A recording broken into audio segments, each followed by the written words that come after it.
morning and thanks for tuning in. We are joined today by Patti Griffith with First National Bank. Welcome, Patti.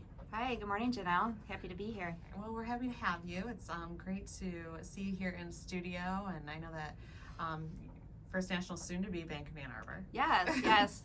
First National Bank's been acquired by Bank of Ann Arbor. The sale was official the end of November, so we're working through a lot of processes for the change, which is going really well.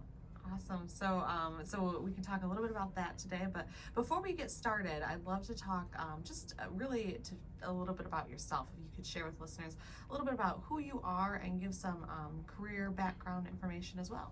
Sure. I started working at First National when I was in high school. I graduated from Howell High School in 1985, and I started as a co-op student the year before that. I started as what was called a proof operator, something that the bank doesn't have any longer with the changes in technology. After I graduated, I became a teller in the main office, and then from there I worked at the Fowlerville office, the VG's office as a branch manager. I went back to the main office. I also spent some time in accounting as the controller, and then I've been in the director of operations position for about 15 years.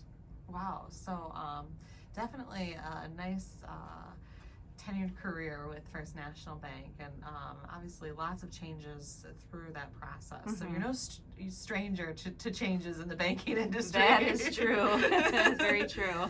Well, that's really exciting. I appreciate you sharing that with us. And so as we continue to discuss, I also know that you're very engaged in civic organizations throughout the Howell community, and like you said, you live in Howell, you've graduated from Howell, so could you share with listeners a little bit about your civic engagement? I will. And the bank, both First National and Bank of Ann Arbor, are very committed to community and community organizations, and appreciate the time their employees spend on various boards and involvement in those. I've been in Howell Rotary for probably 15 years, almost, maybe 10, 12, wow. Somewhere in there. Time flies when you're having fun. Yes, and as part of Howell Rotary, I've been involved in the Howell Melon Ice Cream sale, as well as the Tour de Livingston, which supports Livingston County United Way. I've also been really involved in scouting. My son was in Boy Scouts in Howell, a troop there, and I really like organizations or causes that support kids and their development in leadership and growth and support. Do you support the Rotaract Club too? We have the High School Interact Club. Interact, yeah. Yes, a group at the high school. I've been involved in that for a long time.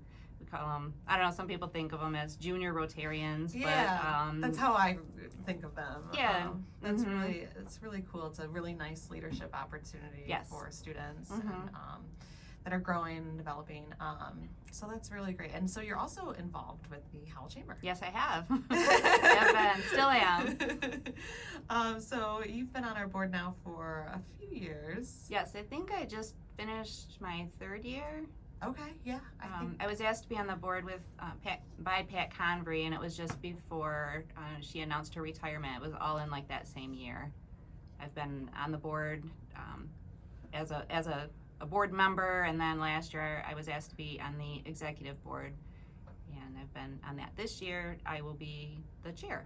Awesome. So we definitely wanted to talk a little bit about that as well today, because that's really exciting to have you coming in as our incoming chair. I think that will be just even your development within this community, and you kind of your roots here, and that historical perspective that you're able to shine some light on for our board is really valuable. And so we look forward to seeing how that translates into your new role as chair.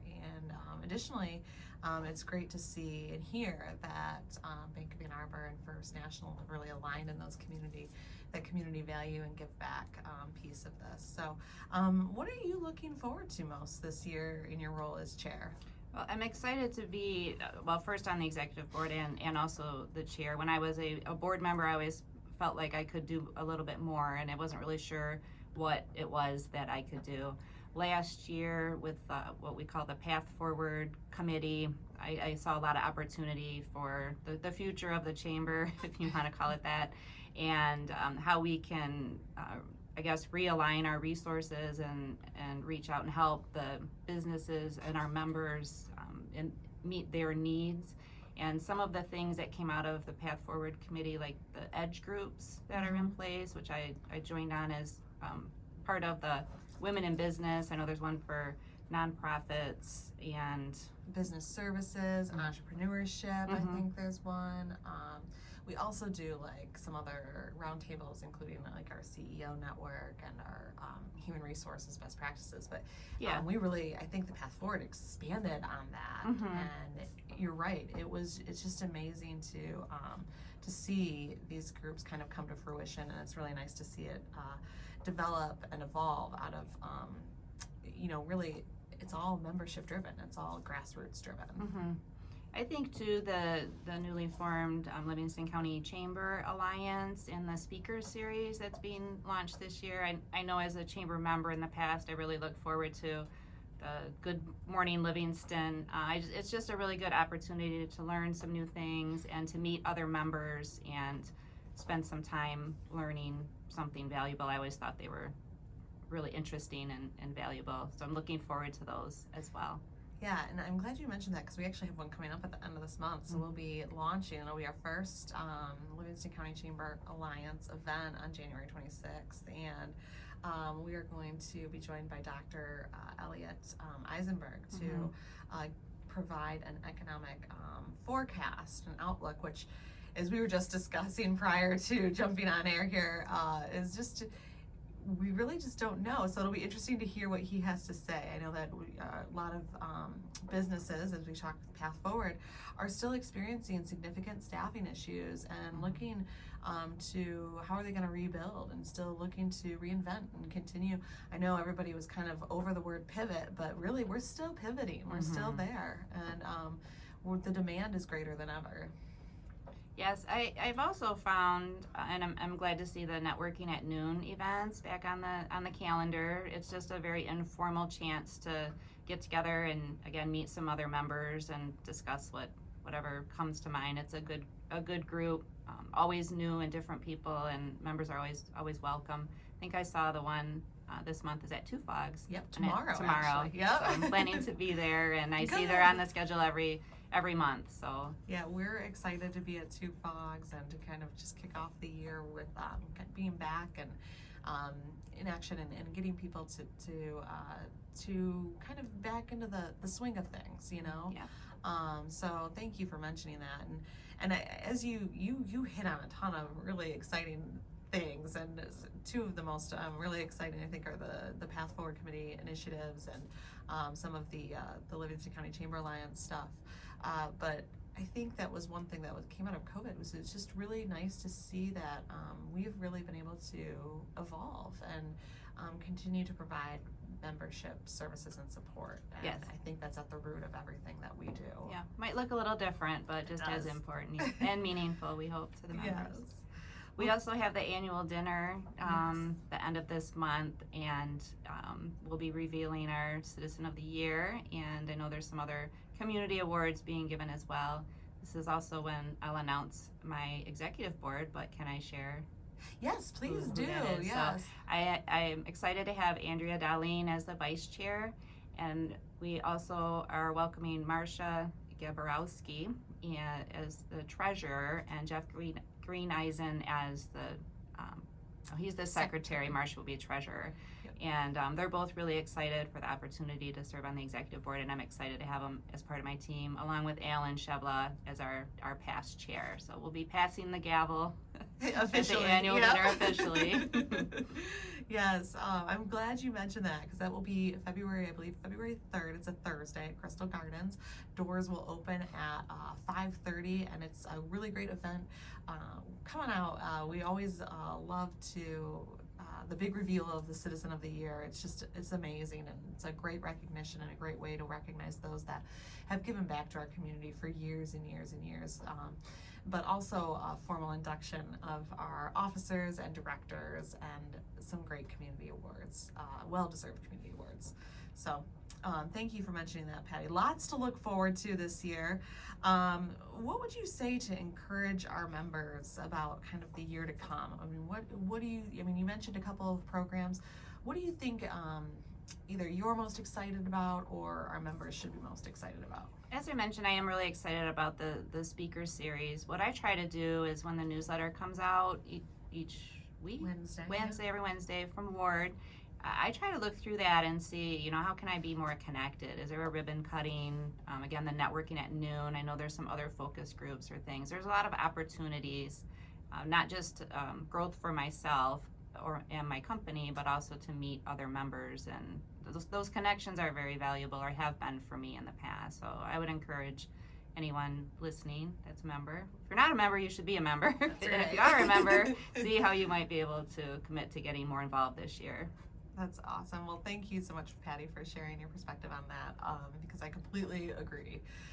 So what news can you share about First National and Bank of Ann Arbor and kind of what this transition looks like? Yes, there's, like I say, a lot of details, a lot of moving parts. The acquisition was final the end of November. We've been transitioning some of our employee type things, payroll, 401k benefits. That's been a big undertaking.